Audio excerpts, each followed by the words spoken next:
Sorry అండి, వంకాయలు చెప్పడం పోయి బెండకాయలు అని చెప్పాను. ఏమనుకోద్దండి, అడ్జస్ట్ చేసుకోండి ప్లీజ్. మేము కూడా బాగున్నాము, కాకపోతే హెల్త్ బాగలేదు. 3 నెలలు అయిందండి వీడియోలు చేయక.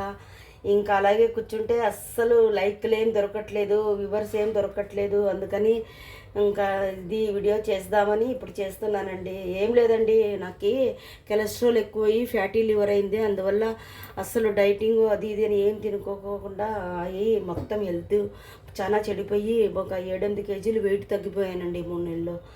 అందు గురించి చేయలేదండి. ఈరోజు చూడండి, ఒక బెండకాయ బజ్జీ, మన రాయలసీమ ఆంధ్ర స్టైల్ బెండకాయ బజ్జీ చేయాలనుకుంటున్నాను. దానికి ముఖ్యమైనది కావాల్సింది వంకాయ అండి. పెద్ద వంకాయ దొరికింది. దీన్ని తొక్క తీసి చేస్తానండి. తొక్క తీయకపోతే మనకి డైజెస్టివ్ ప్రాబ్లం ఉంటుంది. అందుకని అన్ని తొక్క తీసి డాక్టర్ తినమన్నారు. అందుకని ఇది తొక్క తీస్తానండి. చాలా రోజులైందండి వంకాయలు బీరకాయలు అలాంటివన్నీ స్టాప్ చేసి, విత్తనాలు ఉండేటివన్నీ ఎక్కువ హెల్దీ ఫుడ్ను తినద్దు, లైట్గా ఏమన్నా తినమని చెప్పారు. అందు గురించి ఇప్పుడు 3 మంత్ అయింది, పర్వాలేదు. ఇప్పుడు చూడండి, దీనికి కావాల్సింది వంకాయ, అలాగే పచ్చిమిరపకాయలు, కొత్తిమీర, చిన్న ఎల్లిపాయలండి, ఒక 3-4 ఎల్లిపాయలు తీసుకున్నాను, టమాటాలు, ఉల్లిపాయలు, పచ్చి మామిడికాయ, ఇవన్నీ కలిపేసి దీంతో వేసి ఉడకబెట్టుకొని మనం రాముకుందామండి. బజ్జీ అంటారు, జో అంటారు, ఏందో ఒక్కొక్క ఊర్లో ఒక్కొక్క స్టైల్గా అంటారండి.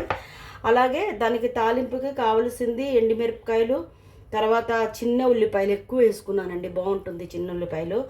అలాగే ఎల్లిపాయలండి, కరివేపాకు ఇంకా నేను ఫ్రిడ్జ్లో ఉంది, కరివేపాకు చూపించడం మర్చిపోయాను. కరివేపాకు, అలాగే కావాల్సింది ఉప్పు, నూనె అండి. నేను దీన్ని తొక్క తీసి వేసి చూపిస్తానండి, ఓకేనండి. చూడండి, తొక్క తీసాను, ఇలాగైందనమాట. తొక్క తీసిన తర్వాత ఇంకా దీన్ని కట్ చేసుకొని ఇందులోకే వేసుకొని అన్నీ ఉప్పు పసుపు వేసి ఉడకబెట్టుకుందామండి. ఉడికిన తర్వాత నేను చూపిస్తానండి.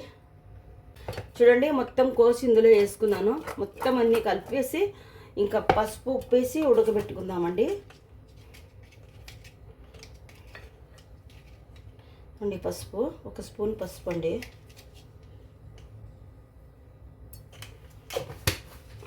అలాగే ఉప్పు అండి, ఇది నాకు ఎలా వేస్తేనే తెలుస్తుందండి. అలాగే కొన్ని నీళ్ళండి, ఎక్కువ కాదు, కొన్ని నీళ్ళు వేసుకుందాము చాలండి. వేసుకొని బాగా ఉడకబెట్టుకొని మెత్తగా అయిన తర్వాత రాముకొని చూపిస్తానండి. చూడండి, బాగా మెత్తగా ఉడికిపోయింది ఇది, చూసారా, మెత్తగా ఉడికిందండి. ఇప్పుడు మనం పప్పు గిత్తి తీసుకొని, పప్పు గిత్తి అండి ఇది తీసుకొని ఇందులో రాముకుందామండి. బాగా మెత్తగా ఉడికిందండి. ఇంకా రాముకొని తాలింపు పెట్టుకుంటే సరిపోతుందండి. ఇది చాలా టేస్ట్గా ఉంటుందండి. చింతపండు వేస్తారు, నేను చింతపండు వేయలా, పచ్చి మామిడికాయ వేసానని. దీనికైతే అన్నంలోకి ముద్దలోకి చాలా బాగుంటుందండి. ఒకసారి ట్రై చేయండి. మా రాయలసీమ ఆంధ్ర వాళ్ళు ఇలాగే చేస్తారండి. మా అమ్మ ఎప్పుడు ఇలాగే చేస్తుంది, చాలా బాగుంటుందండి, చాలా టేస్ట్ ఎక్కువ. సరేనండి, నేను ఇది రామి తాలింపు వేసి చూపిస్తానండి. చూడండి, తాలింపుకి ఫ్రై పాన్ పెట్టాను అనమాట. అందులోకి సన్ఫ్లవర్ ఆయిల్ వేస్తున్నానండి. సన్ఫ్లవర్ ఆయిల్ ఎక్కువ అసలు ఆయిలే యూజ్ చేయొద్దు అంటున్నారు, అయినా కానీ వేస్తున్నాను. నూనె లేకపోతే ఇలాగ టేస్ట్ వస్తుందండి, టేస్ట్ ఉండదు కదా, అందు గురించి. అలాగే 1 టీ స్పూన్ నెయ్యి వేస్తున్నానండి. నెయ్యి 1 టీ స్పూన్ అయితే చాలండి. చూడండి, చిన్న స్పూన్ ఇది, పెద్దది కాదు. అలాగే కొంచెం వేద్దామండి. నాకు నెయ్యి అంటే ఇష్టం, ఎక్కువ నెయ్యి తిని తిని తిని ఫ్యాటీ లివర్ వచ్చిందండి.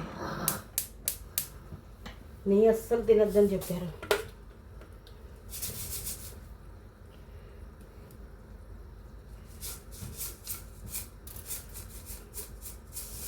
చూడండి, ఆవాలు వేస్తున్నాను.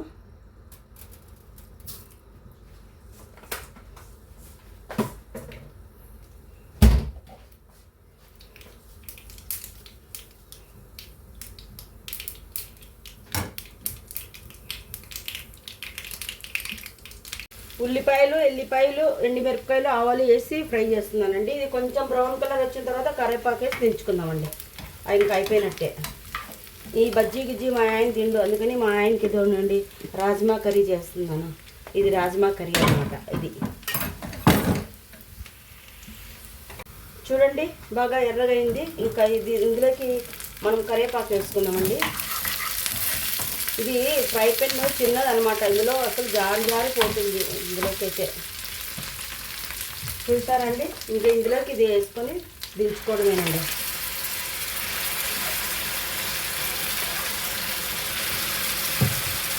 ఇలాగ బాగా కలిపిన తర్వాత చూడండి,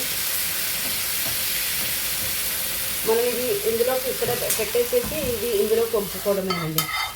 వంపేస్తే అయిపోయిందండి. ఇంకా ఇది కొంచెం అంటే కొంచెం వేడి అయ్యేంత వరకు, కొంచెం అంటే పచ్చివాసన పోయేంత వరకు కొంచెం మగ్గనివ్వాలండి. మగ్గనిస్తే చాలా బాగుంటుంది, ఇంకా చాలా బాగుంటుందండి. ఎవరైనా కానీ ట్రై చేసి చూడండి ఒకసారి. సరేనండి, చూడండి ఎంత బాగా అయ్యిందో. కారం కారంగా, పుల్ల పుల్లగా, మంచి టేస్ట్గా ఎంత బాగుందో. నెయ్యి వేసుకున్నాం కదా, ఇంకా టేస్ట్ ఉందండి. ఒక్కసారి ట్రై చేసి చూడండి, చాలా బాగుంటుంది. నేను ఇప్పుడే స్నానం చేసి వచ్చాను, అందుకని నా ఫేస్ చూపించట్లేదండి. నాకు ఇష్టం ఉండదు మేకప్ చేసుకొని దీని మీద టీవీలో అంటే యూట్యూబ్లో అంతా కనపడేదానికి మేకప్లన్నీ చేసుకోవడానికి. నేను హౌస్ వైఫ్ని అండి, పాప ఉంది, అందరూ పిల్లలు స్కూల్కి వెళ్ళారు, ఇప్పుడు వస్తారు, అందుకని తొందరగా వంట చేస్తున్నానండి. ఓకేనండి, చూడండి, చూసి లైక్ చేయండి. ఈ రాయలసీమ, ఆంధ్ర, తెలుగు అమ్మాయి, కేరళ వంటలకి లైక్ చేయండి, సపోర్ట్ చేయండి. 4 నెలలు అయిందండి వీడియో చేయక, అన్నీ స్టక్ అయిపోయినాయి. ప్లీజ్ హెల్ప్ చేయండి, లైక్ చేయండి. ఓకేనండి, థ్యాంక్ యూ.